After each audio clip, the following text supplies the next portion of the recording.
Hey, I'm Jennifer Ford. I'm a master naturalist and I'm also a science teacher. And tonight I'll be talking to you about how I use trail cameras, how I go about it, why I use them, and it's quickly become one of my favorite hobbies. About and can every let me know if you can't see the screen. Okay, I think I got it good. But basically, about 22 years ago, I believe, I bought a piece of wooded property, bought a home with woods, and I was really curious about what other wildlife was found in the woods. So I started using trail cameras. And hang on. Okay, there we go. So basically, for me, it's another way of noticing. A naturalist use lots of tools like binoculars, spotting scopes, hand lenses. To me, this is another tool to help me learn more. And all of these pictures were taken in the woods around my house using trail cameras. So again, like I probably never would have seen this bobcat with what I'm pretty sure is a rabbit um, if it weren't for the trail cameras. And it's really helped me to learn more about what animals share the space where I live. Some of the things it's helped me figure out is obviously who is here, okay, what animals are here, um, if they're around more in different seasons, if there's any sort of cycles, okay, am I getting cyclical sightings? For example, red fox have been around pretty much all the time. And but then a few years ago, and I have some pictures later in the presentation, we started getting pictures of porcupine. And for 20 years, we never got pictures of porcupine. So all of a sudden now they've started showing up, which is really interesting.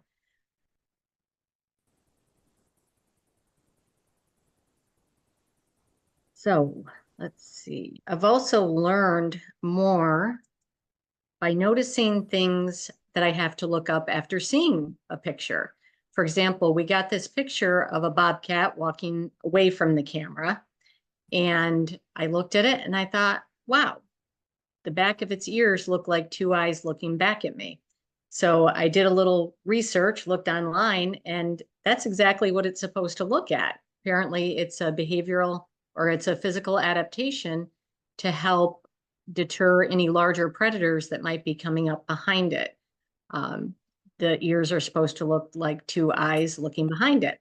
And I probably never would have thought to look that up had I not seen this picture. So that's another way that I've learned a lot by using these. It's also helped me figure out which animals might just be traveling through and which ones are actually reproducing in this area. This isn't the best picture ever, but these were the first pictures I got of baby coyote. And we had heard coyote around here, but it was the first pictures we got of little ones. So that was pretty exciting because it was the first one. Um, we also got picture of what appears to be an adult and a young bobcat walking down the field by our house. So again, producing young. I know they must be sticking around nearby anyway. Lots of fawns, lots of fawn pictures and some close-ups. Um, these trail cameras are motion activated, so we also get birds like this family of turkeys in the field by my house. And this was pretty interesting. We've been hearing barred owls in our woods a lot. And one of our cameras got pictures of two juvenile barred owls, and there was a whole bunch of pictures of them bouncing around in front of the camera. And we also got a picture of one of the adults apparently bringing mice to one of the juveniles. So that was pretty interesting. And again, it's things that, even if I know that they're around, it's kind of confirmation. Yes, the young are here. There's an adult feeding it. So it's kind of neat to see. Things like tracks, sightings can tell me who's around here also. I look for tracks. Sometimes we might spot an animal running by.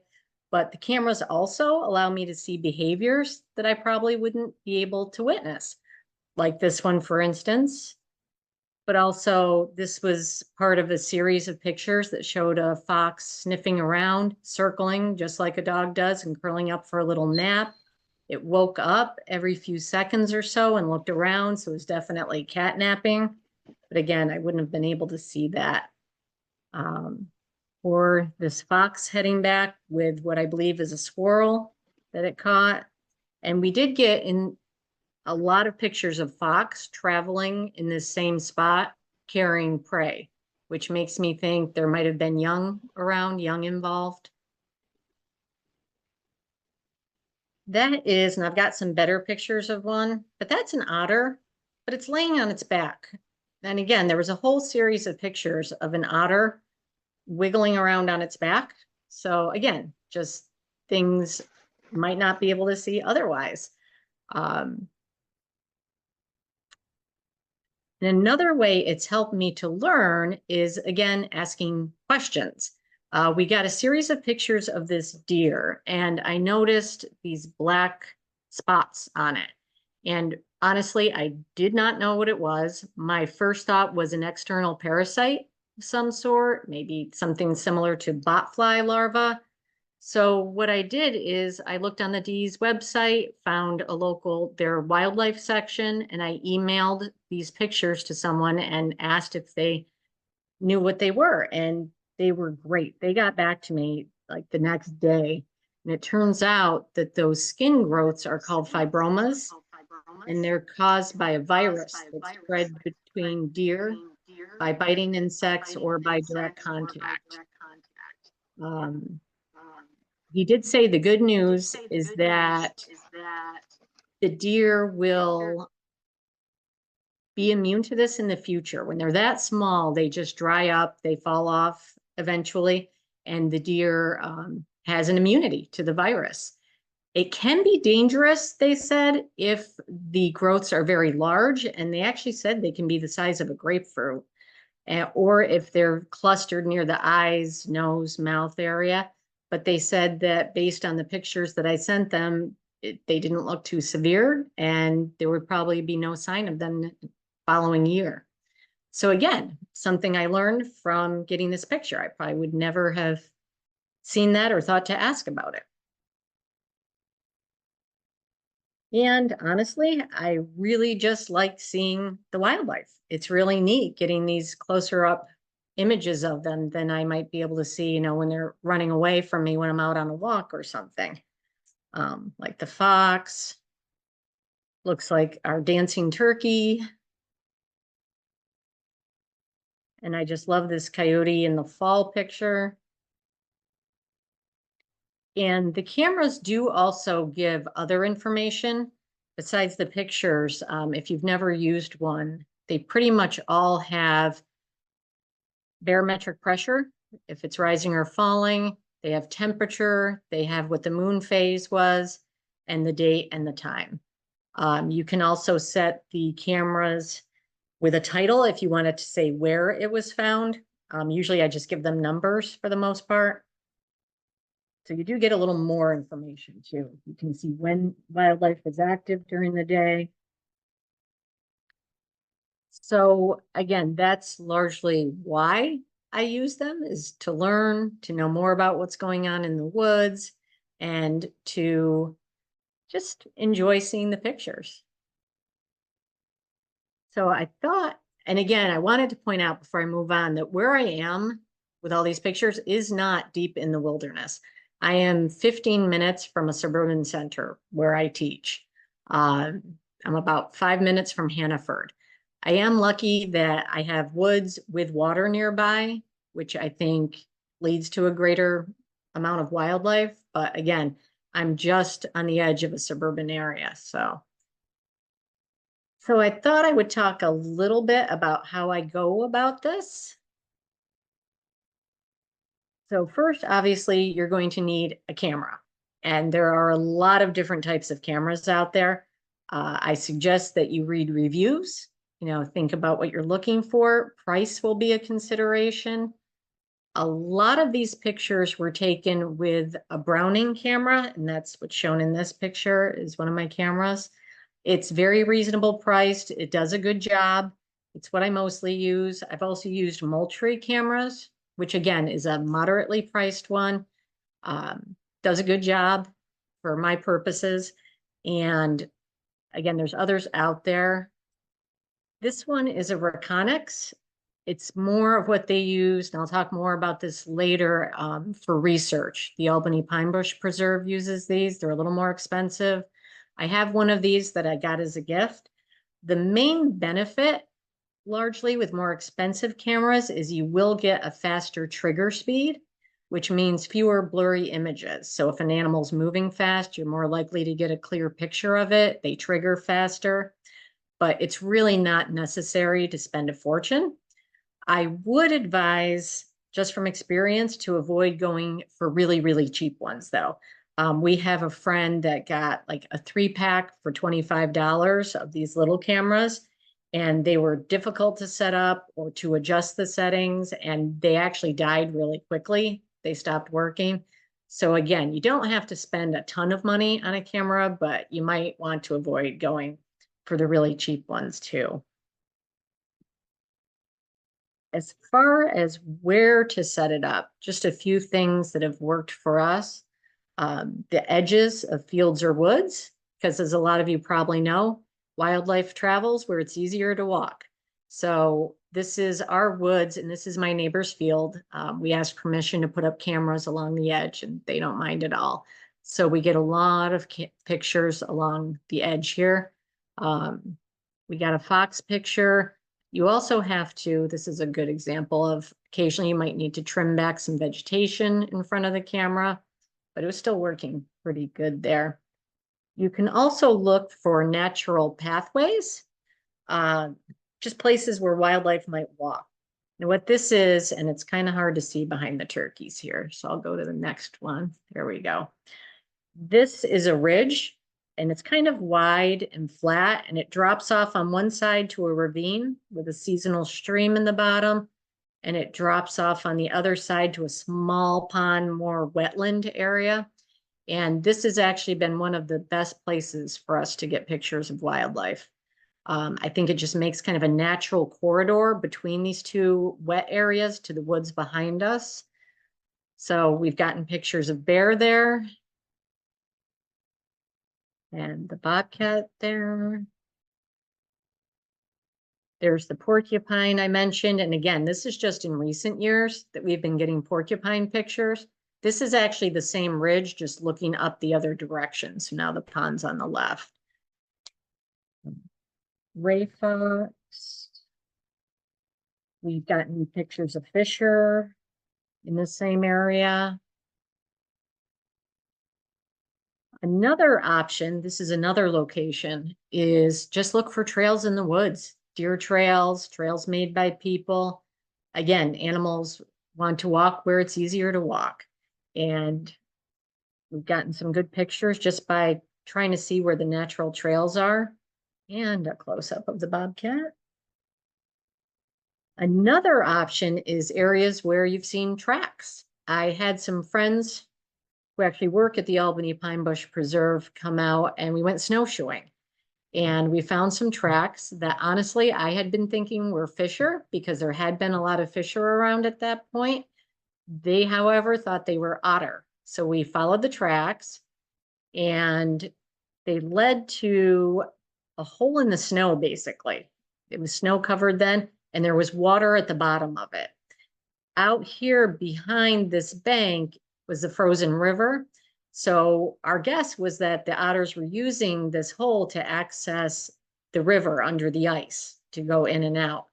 And so we moved a camera. We went back up, got a camera from where it was, moved it down to that location. And that was our first confirmation that there were otters in the area. So that was pretty exciting too. So again, but just finding where there's tracks and then setting up a camera to confirm. Sometimes when there is activity near our house, I've moved cameras to see what's around. For example, we had, long story short, but we had a weasel go after our chickens. All four, I've only got 4 chickens. All 4 chickens survived. We were home at the time, so we intervened, got the chickens inside. We had put up some extra blocks, but I wanted to see where the weasel was trying to get in. So we set up a camera and we saw it trying to get in the pop door, which told us that we needed to re-fence the run. So we put in new fencing with smaller gauge wire to keep the weasel out. And then we moved the camera outside of the coop to see if the weasel was trying to get in still. And we didn't get a weasel. We got that. It's a rough year for the chickens. Everything was trying to get in there. But again, just, signs of activity near the place, we move a camera, and I swear it looks like it's trying to headbutt the chicken coop here. So that's another option, is near the house if you know there's been activity. Another good location might be if you have water nearby, because obviously wildlife is going to be attracted to water. This, I got lucky. This is not far from where I got the otter pictures. So the river is usually only over here, but we had some heavy rains and some snow melt and it flooded, the area flooded. And luckily it did not get up to where the camera was, but I did get some nice shots of a beaver swimming right by it. It must have come up to just below where the camera was. So I got lucky there. There's also a very small pond not far from our driveway. It's just sort of off of this river. And we've put the camera there and got the picture of the great blue heron.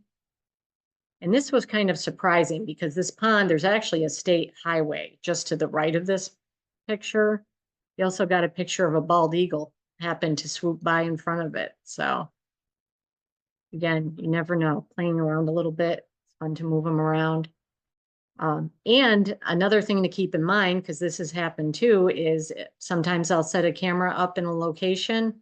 I'll check it every few weeks for a while and there's not much wildlife at all. So which one I'm like, okay, try a different location. I'll just move them to another spot.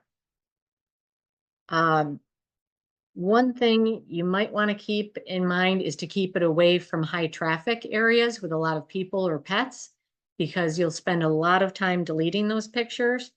I put the camera up pointing near my bird feeders because I thought, okay, bird feeders might attract some wildlife. Wildlife might be attracted to the mice or things that are out there. And really didn't get much wildlife at all. It was mostly me filling the bird feeders and our dog Abby chasing the squirrels away. So again, away from high traffic areas is good. And this spot was kind of a bust. We didn't get much there, so I moved the camera. As far as setting up the camera, every camera is going to have different features. It's going to have different ways to set it up, different settings. So you really want to just read the manual. Okay, all the cameras I've ever bought, the manual takes you step by step how to set it up. So make sure you use them. But just some general tips that would apply to any camera. Attach it to a sturdy tree or post, because again, these are motion activated. So if it's on a thin tree that's going to move in the wind, you're going to get pictures every single time it moves. You don't want to hang it from a branch or something, because again, you'll get pictures every single time it moves. In general, you want them not too high and sort of angled down. That'll usually gets you some good pictures. They tend to come now with straps that you can use. And this one we use bungee cords. That's just what we had. And it seemed to work well for the tree we wanted it on. This is one of my other cameras. Also, you probably want it not facing the sun, because you'll get some really bright washed out pictures, and shadows can actually trigger it. I had to move one camera after I realized the way the sun was hitting the trees behind it, the shadows moving across in front of it were setting it off all day long, which wore down the batteries, didn't get animal pictures. So again, you need to take into account the angle of the sun. And I always do a check when I set it up, and actually I got this idea from people at the Pine Bush, walk in front of it on purpose first, because that way when you check the card again, you'll know if the camera's working at least. If you don't get any pictures at all, you won't know if it's a lack of animals or if it's something wrong with the camera. But if you walk in front of it when you set it up or when you leave the area, you'll know if your picture is on there or not. Oops, wait a minute. One other thing I wanted to say. That one. That's a lockbox. If you're concerned about theft, this is an option. Where I am is a pretty isolated area. There's not going to be people out back in this woods as a general rule. So I don't always use locks. This is the more expensive camera, the Reconyx. So I do use it on this one. But basically it's a box, just like it sounds like, that the camera sits inside. You then strap the whole thing to the tree, and you can buy a cable lock that goes through the lockbox, which not only locks it to the tree, it makes it impossible for anybody to get in the camera as well. I learned this the hard way. I use these at school where I teach, which is a high traffic area. So got a camera and we used a cable lock and we locked the camera to the tree, but I did not have a lockbox. And everything was fine for many, many years. But then at the end of one year, we went out to check the camera and someone had opened it up and taken the SD card out of it. So we didn't have any data for that period of time. So again, now what I did is I got one of these lock boxes so that way nobody can mess with it at all. And they're not real expensive and they work real well if theft could possibly be an issue. So in general, I check my cameras every few weeks, and that timeline seems to work well for me. It gives it enough time to get some pictures. If I'm checking it every day, I'm probably going to scare away wildlife. If I leave it for, longer, like 4 weeks, I tend to have so many pictures that it really takes a long time to go through them all. Every 2 weeks works for me. I do bring extra SD cards and rechargeable batteries so I can just swap them out. The batteries don't need to be changed every time I check them. They last really a long time. It varies depending on the weather. In the winter, they obviously run out of juice more quickly than in the summer, but they still last a while. I do not change them every time I check the camera. Now, some cameras do have the option of sending pictures to your phone.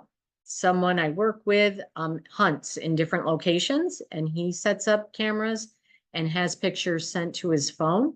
And that's definitely an option.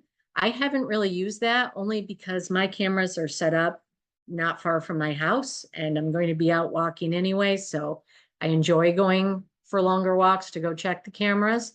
But again, if you are setting up cameras in a location that you might not be able to get to as often, it's definitely an option. I know he likes it very much.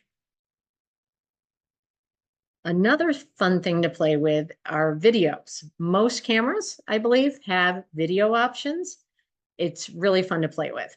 I don't use it as much as I think I probably should. It does take me longer to go through the videos. Mostly I've done this during the summer or when I'm on vacation and I have more time. But I will show you an example of a video I got. Look.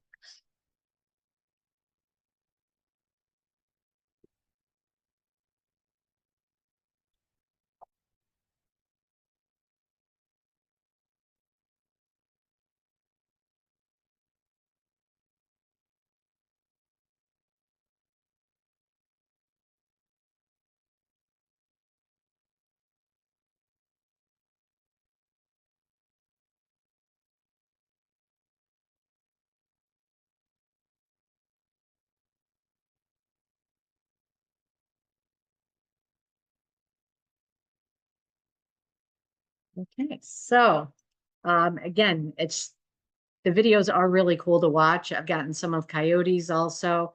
And again, that's something I feel like for my own personal goal, I'd like to do a little bit more with videos. But again, it is an option on most cameras. So that is something else that's fun. One question that I get a lot is, do the animals react to the camera? Does it seem to bother them? And not usually. No, it doesn't seem to bother them. They do seem curious. The raccoon's curious. We have lots of pictures of deer sniffing the cameras. They definitely seem curious about it. Even the coyote was checking it out. So doesn't really seem to bother them. They just seem curious when they do notice it at all. Most of the time, they don't seem to notice it. And there is one exception that I had, and that was this great horned owl who really seemed to not take kindly to the camera being there, because see him there. Then he does look like he or she is sort of glaring at it. And the next thing you see are its feet as it flies at the camera. And then the camera pointing down at the ground. And when I did go to check the camera, it had been tipped straight down, pointing at the ground. I have no idea why the owl was so bothered by it, because I have other owl pictures where they were not. But yeah, in that case, it was. But usually they're not. And the other thing to keep in mind is you may spend a lot of time deleting pictures that aren't very good. Um, for example, I have no idea what triggered this. And again, this is a good example of what can be the difference between maybe a more expensive camera and a cheaper camera. It could be that something went by so quickly that it just didn't catch it. Snow does not usually trigger the camera, so I don't know if it was just the way it was falling or if something came through and triggered it while it was snowing. But again, nothing there. And again, this was a picture of a fisher, but obviously not a very good one. Not entirely 100% sure that was a fisher. I think it was. But this is a sign that, okay, I need to go back and adjust that camera. It's aimed too high. It needs to be lowered, maybe angled lower. So again, not every picture is a good one. Also, you'll get a lot of pictures of not so exciting wildlife. I have deleted probably hundreds of thousands of pictures of squirrels. Everywhere I set up a camera, I get lots and lots of squirrels. So I delete a lot of those. One thing to keep in mind though is we are lucky that everything's digital now, so you can just delete them. When I first started doing this, the trail cameras I had actually used film that you had to take to the store and get developed. And that gets expensive when you're getting lots of pictures of squirrels. So I'm very grateful for digital. Also, things like robins, small birds will trigger it.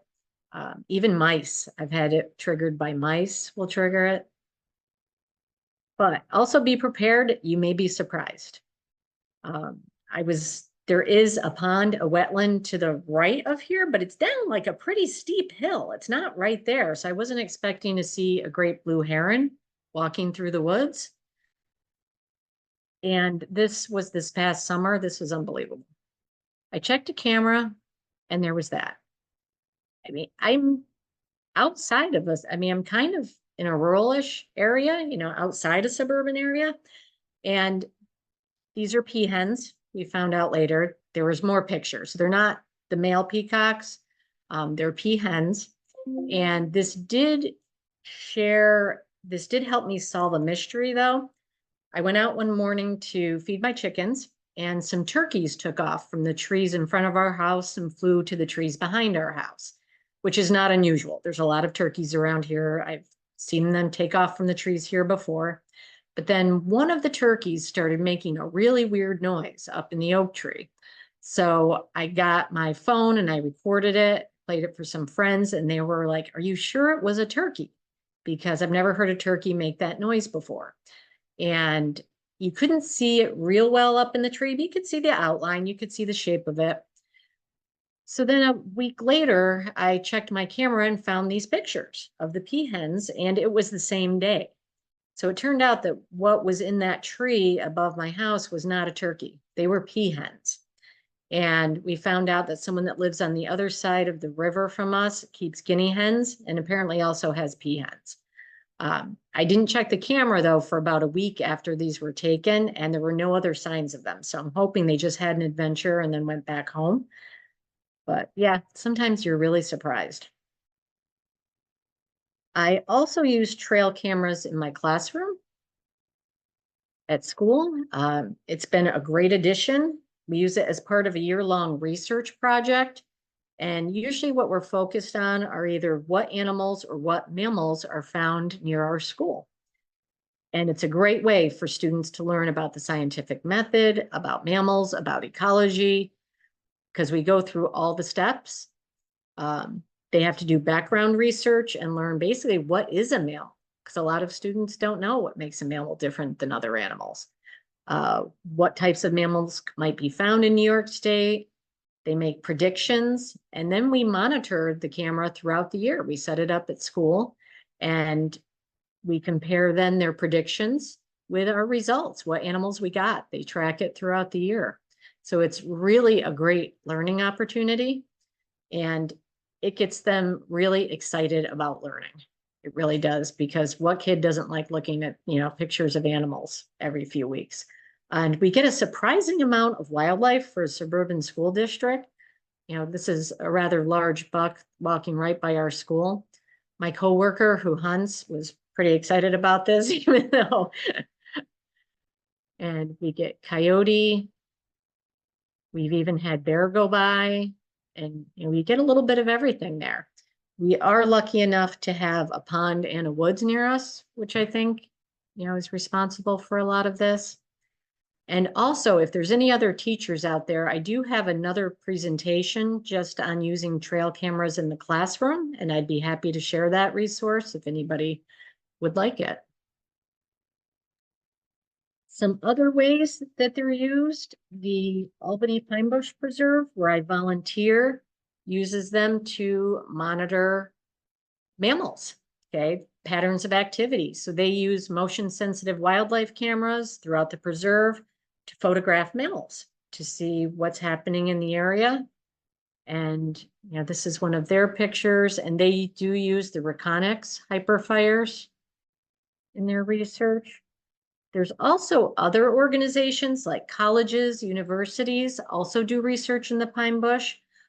For example, one person was doing research on finding how many porcupine and fisher were being camera trapped in the same area, to see if there was a correlation between the presence of fisher and a lack of a presence of porcupines as part of a study they were doing. So it's used a lot in that kind of research. You can also get involved with citizen science projects using this. I See Mammals is one project that's going on. It's black bear research in New York, and it's free. You create an account, and if you have bear sightings, you can share them. And again, they have a website with all the information about getting involved. The DEC also, you can use this. They do a summer wild turkey sighting survey. And you can use pictures from your game camera as part of this. It doesn't have to be an eyes-on sighting. They also have a fur bear sighting survey. So again, there's different ways these can be used as part of citizen science projects also. And if you're interested, if this is something you're interested in doing, there's also other resources out there. There's a group called Trail Camera Photos and Videos, which is really, it's a great group because not only do they share pictures, but people share a lot of information about using the cameras, about different types of cameras. It's a whole discussion. So it's very helpful. Another good one, if you're not already a part of it, many of you might be, is New York State Naturalist. It's a general naturalist group, not necessarily about trail cameras, but they are really great about if you have questions about what you're seeing.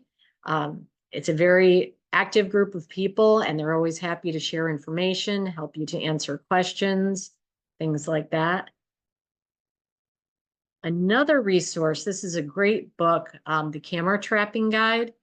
It has information about tracks, signs, behavior of wildlife, and it has a lot of information about like where might be good places to set up your cameras and things like that. So those are just a few resources if you're interested in getting started. And I think that's about it. Thank you so much for your time. And my email is at the top there, jsf@nicap.rr.com. If at any point you have questions, like if you decide this is something you want to do and you have questions about getting started, I'm happy to answer any emails. Or if you are a teacher or work in a classroom and you'd like to have a copy of my teacher focused, classroom focused presentation, I'd be happy to share that with you as well. Thank you so much. Wow, thank you. That was excellent. Well, some really nice, healthy looking animals you got pictures of there. That's Thank wonderful. you. I'm interested in the teacher resource, mostly for my sister-in-law Okay, teacher. So great. if you'd want to send it, or I could create a box folder that I could share with others then. Oh, that'd be great. Okay, thank you so much. Does anybody have any questions?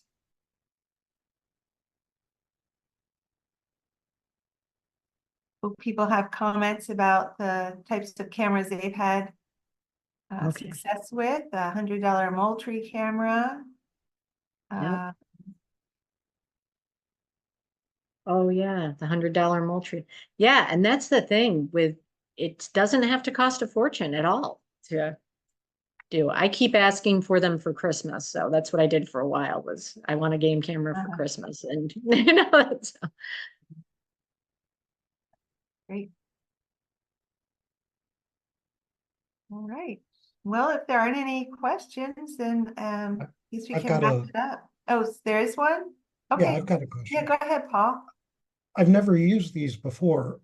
Are there settings where you can set it how frequently it will take a picture, like every second, every 5 seconds? Because I can yeah, imagine if something there for 2, 3 minutes, that's a lot of pictures. yeah. The way I have mine set, and this seems to be a kind of a standard setting, but you can change it, is that once it's triggered, it takes 3 pictures in a row, and then it stops for a period of time. Then it'll start again for 3 seconds in a row. I'm sorry, 3 shots in a row. So yeah, so it doesn't continually take pictures. And the videos, I know you can change the length of the video it takes. I think the first time I played around with it, I had it set for a full minute, which doesn't seem like much, but it was like a lot of blank time. The animal would go by and then there was a lot of nothing. So I switched it down to more like 30 seconds. But yeah, so you can play around with those settings. Jennifer, Camille asked, what's the favorite thing that you've captured on a trail cam? Your favorite thing? Probably the otters, because they were just absolutely delightful. I've gotten lots of pictures of them romping back and forth. I need to try getting a video of them. That's going to be my next. That'll be fun. Catherine asked, what camera would you say gives you the best quality pictures? Probably the Reconyx, which is the more expensive one, but the Browning does some nice ones too, honestly. The Reconyx is probably a little bit better. But sorry, I was teaching all day, so Yeah. yeah. Camille loves otters. I have I love them too. They're fun. Go ahead, Shane. a statement more than a question. I've been using cameras at the Adirondack Experience Museum in Blue Mountain Lake for about 3 years now. I noticed on one of your cameras, Jennifer, you had a stick wedged in the back, I assume to change the angle, because that's exactly what I use them for. Yep. Push it forward a little bit. Yep. Yep. I've been looking for, I don't know if you've ever found one. I've been actually looking for a mount that does angles. Have you seen anything? Some of the cameras come on like a metal mount that you can adjust, but not all of them do. And yeah, I haven't found one that adapts that you can change. Most of the cameras do have a threaded hole in the bottom that takes a standard 1/4 inch thread, and you can get a screw-in mount that goes onto a tree. It's just like a little auger that screws into the tree. Oh, And, interesting. and it's got a ball joint. They can move that around. I got them a few years ago at Dick's. I don't think they still Oh. have them. Dick's kind of got out of the anything related to hunting business. Thanks for sharing that. I'll have to look those up. Let's see. Pete asked, were folks aware of the bear and the bobcat in the area? The bobcat, there's been a lot more of. We did tell our neighbors about the bear in our area, and I told my principal about the bear near the school. So we made them aware. So Good just so to you know. know. Yeah. So interesting thing about the bears, for 3 years, we've had trail cameras on the trails at the Adirondack Experience Museum. And, you know, lots of visitors use those trails. And when the trails are heavy with visitors, during heavy periods of visitor use, we don't catch any bears. Yep. Unless it's at night. We might get them at night, but when the visitors, when we shut the trail down and the visitors are gone, we catch the bears during the day. So the bears are very well aware of the people there, and people are not seeing the bears on the trail. My principal did have to call a nobody leave the building once because a young bear was wandering through one of the parking lots during the school day. And it ended up down near the Gilderland Library. And then from there, I'm not sure where it went, but so we've gotten pictures, but they've been around. They're around periodically, I think. Yeah. Edie mentions putting up a camera on her property and seeing fox and coyote, deer, raccoons, possum, and bunnies. And she uses a small Arlo cameras, which is interesting. Edie, I'd never heard of Arlo cameras. Those are, I believe, Wi-Fi cameras that you Okay. could hook to your, you know, properly where you're close enough to hook to your internet with them. Nice. If I'm Nice. correct, because if I remember that name. Is that right, Edie?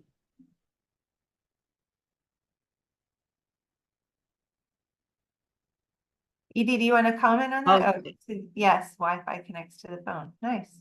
Are they very are they very expensive? Hi, can you hear me? Yes. Okay. Yeah, they're usually they come with a set of 3, and there's like, a couple of $100. I got them primarily because something was eating my garden, and it turns out to be bunnies. And then I'd see a bunny run by, and then I'd see the fox run by, but they are triggered by motion. So as Jennifer said, it can be kind of tedious to go through, a notification every minute or so with, there's a car passing by or something, but they've been fun because we have captured a lot of wildlife that you don't normally see during the day. It has night vision, so yeah, they're not terribly expensive, and they are Wi-Fi. And the last batch that I got are solar battery charged, so I don't have to worry about charging them so quickly. But they're fun, yeah. And we're right on Bedford Road on Route 22, so it is pretty busy, for all these animals. And usually they're early in the morning or like 2 or 3 in the morning. It's fun to see, though. Yeah. The downside of those are you have to be close enough to connect to your Wi-Fi. Correct. Right. Yeah. And I think, it's also, trucks and deliveries and packages and stuff that are delivered. We like to keep track of that. So we know what's arriving and not. So, yeah, but you do have to be close enough. So.